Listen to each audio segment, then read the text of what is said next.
Israel और Gaza के बीच चल रही जंग में अमेरिका के साथ ईरान की एंट्री भी हो गई है। ईरान पूरी तरह से गाजा के साथ खड़ा है। वहीं अमेरिका ने इजरायल को मदद देने का ऐलान किया है।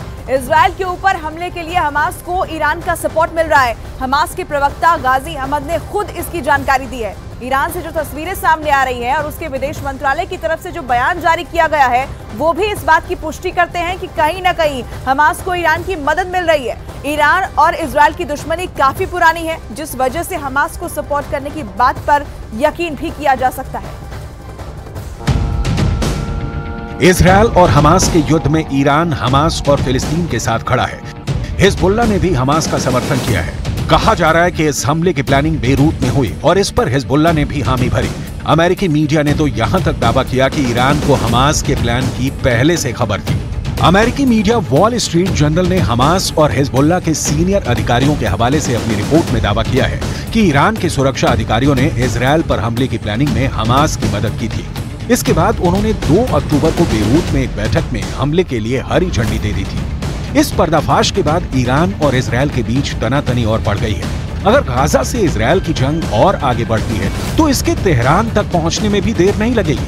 ऐसे में अगर इजरायल और ईरान के बीच युद्ध शुरू हो गया तो वो गाजा की जंग से भी भयंकर साबित होगा। वजह है दोनों देशों के पास हथियारों से भरा गोदाम, एक से बढ़कर एक खतरनाक मिसाइलें। अगर ईरान और इजरायल में हम तुलना करते हैं तो ग्लोबल फायर पावर के मुताबिक ईरान के पास इस वक्त सक्रिय सैनिक हैं 5,75,000। वहीं इजरायल के पास इस वक्त 1,73,000 सक्रिय ससैनिक हैं। रिजर्व सेना की बात करें तो ईरान के पास इस वक्त है 3.5 लाख रिजर्व फोर्स और इजरायल के पास यह आंकड़ा है 4,65,000। आगे ईरान के पास जो पैरामिलिट्री फोर्स हैं वो है 90,000। यह आंकड़ा आपके सामने है और इजरायल के पास 8,000 पैरामिलिट्री फोर्सेस हैं। लड़ाकू विमान इजरायल के पास है 241, तो ईरान भी बहुत पीछे तो नहीं है, 196 उसके पास में लड़ाकू विमान है। इजरायल वर्सेस ईरान आप देख रहे हैं अगर युद्ध दोनों के बीच होता है तो अटैक हेलीकॉप्टर की अगर हम बात करते हैं तो 48 है इजरायल के पास और ईरान के पास में यह संख्या है 12।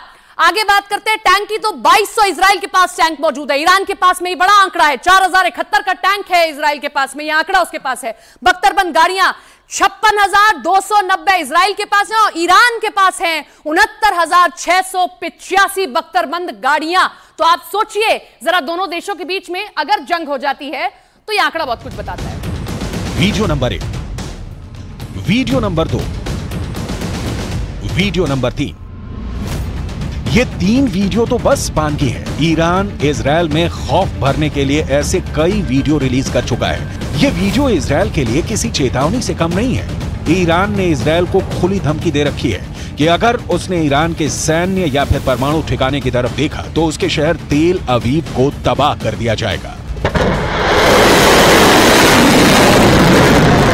गाजा में चल रही जंग के बीच ईरान की मीडिया की तरफ से जारी किया गया ये वीडियो एक बार फिर ट्रेंड कर रहा है।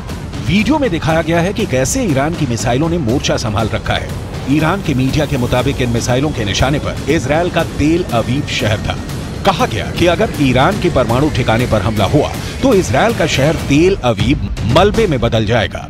इजरायल को धमकी दी गई कि उसके हमला करने वाले विमानों को उतारने के लिए जमीन तक नहीं बचेगी, यानी अगर वो हमला करने के बाद बचकर लौट भी गए तो इजरायल में लैंड नहीं कर पाएंगे। हाल ही में ईरान ने खास परेड कर दुश्मनों को अपनी ताकत दिखाई। ईरान ने हाल ही में अपनी एक नई मिसाइल खुर्रमशहर 4 को टेस्ट करके बता दिया कि वो इजरायल को मिट्टी में मिला सकता है। खुर्रमशहर 4 मिसाइल की रेंज 2000 किलोमीटर है और ये 1500 किलो तक का वॉरहेड ले जा सकती है। खुर्रमशहर 4 इतनी सटीक है कि ये मिसाइल अपने टारगेट के 30 मीटर के दायरे में गिरती है। 13 मीटर लंबी इस मिसाइल को लॉन्चिंग के दौरान ही खत्म किया जा सकता है, क्योंकि जब ये अपने टारगेट की तरफ बढ़ती है यानी टर्मिनल स्टेज में इस मिसाइल की रफ्तार करीब 20,000 किलोमीटर प्रति घंटा होती है। इजरायल के किसी भी मिसाइल डिफेंस के लिए इसे रोकना आसान नहीं होगा।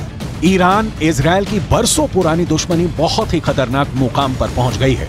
वजह बना है ईरान का परमाणु कार्यक्रम और ईरान की हमास के लिए हमदर्दी। दावा किया जाता है कि इसी हमदर्दी के चलते ईरान बरसों से हमास को हथियार मुहैया कराता आया है और अब भी कर रहा है। अमेरिका की United states institute of peace के मुताबिक ईरान ने पहली बार 1980 के दशक में हमास और फिलिस्तीन के साथ रिश्ते जोड़े थे। दावा किया जाता है कि उसी वक्त से ईरान हमास को धन, हथियार और ट्रेनिंग देता रहा है। ईरान ने कई तरह के रॉकेट भी हमास को ट्रांसफर किए हैं। खास तौर पर फज्र 3 और फज्र 5 रॉकेट के साथ साथ सीरिया में बने M302 भी गाजा को दिए हैं। वहीं अमेरिका मिडिल ईस्ट में इजरायल को एक बड़े सहयोगी के तौर पर देखता है। इसकी एक बड़ी वजह ईरान से निपटना भी है। अमेरिका की फॉरेन असिस्टेंस एजेंसी के मुताबिक अमेरिकी मदद से इजरायल उस इलाके में आसपास के खतरों से निपटने के लिए सैन्य बढ़त बनाए रखने में कामयाब रहता है। यही वजह है कि इस बार भी गाजा के साथ इजरायल की जंग में अमेरिका खुलकर उतर गया है। और अगर जंग आगे बढ़ी तो गाजा और इजरायल को लेकर ईरान और अमेरिका के बीच भी भिड़ंत हो सकती है।